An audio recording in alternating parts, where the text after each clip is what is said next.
номері 17 жалпы орта мектебі Жаңаөзен қаласы бастауыш сынып мұғалімі Төреханова Мөлдір Акзамова.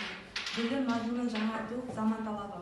Қазіргі жан-жақты дамыған заманда орта білім беру мазмұнын жаңарту шеңберінде білім беру үдерісінің құрылымы мен мазмұнын елеулі өзгерістер енгізілуде. Мен қазіргі таңда білім мазмұнын жаңартуға байланысты 3 апталық курс бағдарламасы бойынша білімімді шыңдаудамын.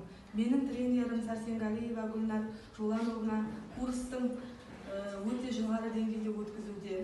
Гүлнар Жолановна курс барысында қымыжыны қалай құру керектігін жете үйретуде, және де сабақта актіні тиімді қолдануды ұғындырды.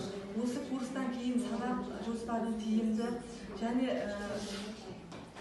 және бастысы оқушыларға қол жетімді қылып жоспарлаймын деп сенемін.